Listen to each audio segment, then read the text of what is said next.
Mr. Secretary, thank you for joining us. Elise, it's great to be with you. Let's start with North Korea.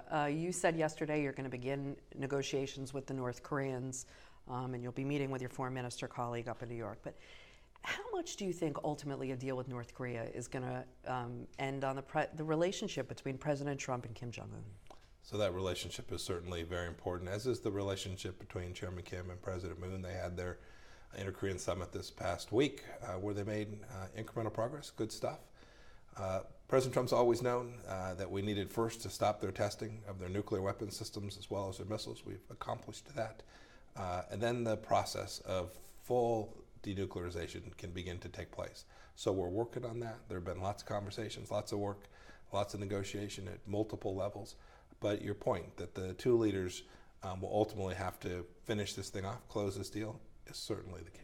Is the president allowing Kim Jong-un to set the pace and scope, knowing that he made these commitments and trust that he'll make that decision ultimately? Well, we knew the pace would be uneven, but that progress each and every day was important. We think we're getting that. Remember, the sanctions remain in place. The world sanctions, not America's sanctions. The UN Security Council resolutions demand that Chairman Kim make this decision to denuclearize, and those sanctions and the enforcement of those sanctions will continue until such time as that occurs. That's the important element that is different from what previous negotiators have done. We've always in America handed him a pile of money, or his father a pile of money, and said, we hope you'll denuclearize. Our approach is different. It is to continue to enforce the sanctions until such time as we get to the end of the process. Okay, let's move to Iran, and particularly Iraq and Syria. You've had two attacks by Iranian backed militias in U.S. diplomatic facilities in Iraq. The U.S. has said that it's going to make sure all Iranian troops are going to leave Syria and is willing to stay the course. Are we headed towards a confrontation with Iran? Well, Iran has been confronting the world as the world's largest state sponsor Seems of there's terror an escalation for here. quite some time. They have armed militias, the Lebanese Hezbollah, now Kataib Hezbollah, and militias in Iraq. They're arming the Houthis in Yemen, launching missiles into the Gulf states. The United States has begun to apply economic and diplomatic pressure on Iran to prevent them from doing this. That's our mission. And it is true, Elise.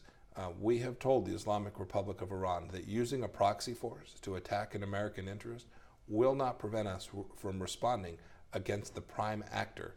That is, we will not let Iran get away with using a proxy force to attack an American interest. Iran will be held accountable for those incidents. Even militarily? They're going to be held accountable. If they're responsible for the arming and training of these militias, we're going to go to the source. And you criticized Secretary of State John Kerry, former Secretary Kerry, for his meetings with Iran, saying he needs to get off the stage. But can you tell me, how is this jeopardizing your efforts right now? No American, and in particular, no former Secretary of State, should be actively seeking to undermine the foreign policy of the United States of America. You know, frankly, that's what Secretary Kerry's problem. He always refused to treat our enemies like enemies. And here he is today as the former Secretary of State telling our adversaries, the world's largest state sponsor of terror, people who are conducting assassination attempts in Europe, just wait out this administration, giving foreign policy advice directly contrary to what President Trump is trying to achieve on behalf of America. Is it working? Every American, especially former Secretary of States, should be advocating for America's foreign policy. It's that straightforward. The president said last night, Mr. Secretary, that, and again this morning, that key allies are worried about the declassification of some of these Russia documents. Why are they concerned? Who's concerned? And didn't you, when you were CIA director, anticipate this might happen? Well, I'll leave to the intelligence community and FBI and Justice Department to make the decisions about particular documents. I'm frankly not familiar with the contents of them, but I'll say this. I am very confident that this administration won't do a single thing which will put at risk a source, a method, our partners around the world. We haven't done so to date, and I am very confident that President Trump and our team won't do so in the future. Do you think this is all a witch hunt, this Mueller probe, as the president has said? Well, I've been clear since I was first in front of the Senate for my confirmation hearing as a CIA director that we understand that there are many countries attempting to undermine American democracy and Western values, and that in 2016 And frankly, in elections before that, the Russians attempted to interfere in our election. I would add to that list in 2018 and perhaps in 2020 as well, China, Iran, North Korea, non-state actors, each of whom has an interest in trying to undermine Western democracy, especially here in the United States. We are working our tails off to prevent them from having any impact on any election anywhere in the United States.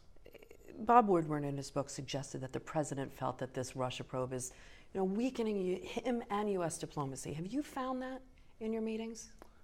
I have found that moving away from leading from behind has been welcomed by the world. The partners I met with, the CI director, and just this week I met with another half a dozen, they understand that America is back.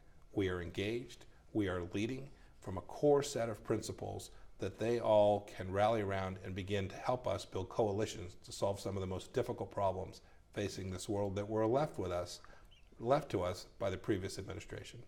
The Woodward book describes a president who doesn't understand national security, a cabinet that is moving things around to save the country from the president's national security.